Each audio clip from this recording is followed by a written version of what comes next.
Bonjour, bienvenue à cette démo pour l'examen de laboratoire. Donc aujourd'hui, je vais réutiliser les trucs qu'on a utilisés pour faire notre formatif. Puis j'ai rajouté deux nouveaux tests qu'il va y avoir à l'examen. Donc vous verrez comment ça se fait comme manipulation, c'est relativement simple. Donc je commence par le test pour détecter du glucose. Donc on se rappelle, on prenait une éprouvette et dans l'éprouvette, je venais mettre deux comptes-gouttes. Donc je prenais un compte-gouttes, je le mettais au complet. Et je prenais un deuxième compte-gouttes que j'aspirais et je mettais au complet. Une fois que j'avais fait ça, je vais remplir mes 5 échantillons, mais je vais le faire avec un seul pour montrer. Et là, pour détecter la présence, il fallait prendre du feeling.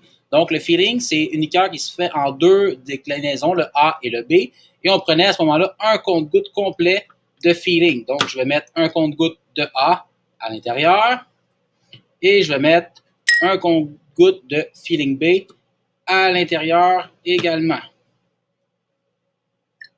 Une fois que c'est fait, on remarque qu'il y a un changement de coloration ici. Ça devient bleuté. Et il ne faut pas oublier que pour ce qui est des glucides, donc du test du feeling A et du feeling B, il faut faire chauffer le tout sur une plaque chauffante que j'ai ici. Dans le fond, là, on la voit, elle est complètement à l'autre bout.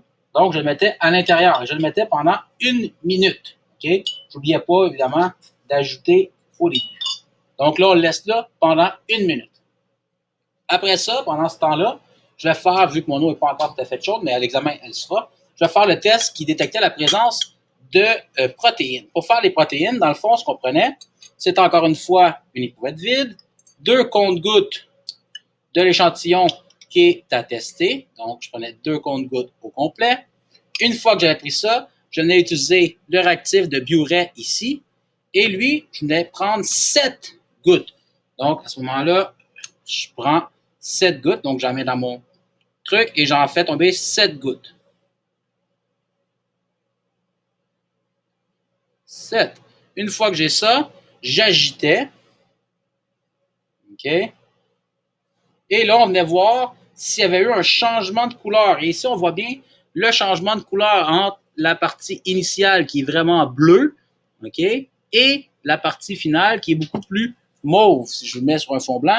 Donc, il y avait un changement de couleur. À ce moment-là, il y avait la présence de protéines. Ça se fait avec le Biuret. Ici, dans mon eau chaude, qui n'est pas encore tout à fait chaude, on va attendre quelques instants, le temps que ça finisse. Donc, ça prend un petit peu plus de temps, mais c'est juste parce que mon eau n'était pas encore chaude. Pour faire les autres tests, le prochain test, c'est le test du pH. Le test du pH, ça fait avec une espèce de contenant dans lequel il contient des bandelettes. Donc, on vient chercher avec une paire de pinces. J'en sors qu'un seul. Donc, j'ai besoin qu'un seul papier. Donc, un papier. Et mon papier, tout ce que j'ai à faire, c'est venir le saucer, donc à l'intérieur d'une solution quelconque. Donc, nous, on va tester de l'urine à l'examen. Donc, je viens tester en le sauçant dans mon urine. Je fais juste le mettre à l'intérieur. Une fois que c'est fait, j'attends quelques secondes et je viens comparer avec la charte sur le côté pour savoir c'est quoi le pH de ma solution. Et on voit bien ici là, que c'est un pH de 6, c'est exactement la même coloration, la même couleur que le pH. Donc, à ce moment-là, je saurais que mon patient a une urine avec un pH de 6.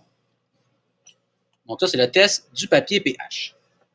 Et finalement, je pourrais également faire un nouveau test avec l'eau de Javel pour détecter la présence d'urée à l'intérieur. Celui-là, c'est le même processus que les autres. Donc, je prends une éprouvette dans laquelle je vais venir mettre 2 comptes-gouttes de mon échantillon à tester.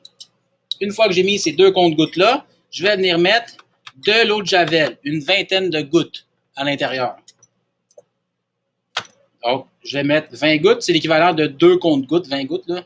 Donc, 1 et 2.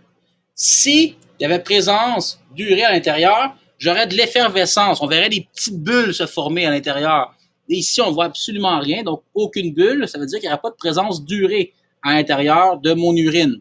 Donc, il faudrait détecter la présence d'effervescence de petites bulles à l'intérieur. Et ici, on voit bien aucune bulle ne s'est formée. Je retourne à mes glucides, qui, une fois qu'ils ont été chauffés après un petit peu plus qu'une minute parce que mon eau n'était pas chaude, on a remarqué le changement de couleur ici. On a vraiment une coloration orange-brun, en fait, presque rouge.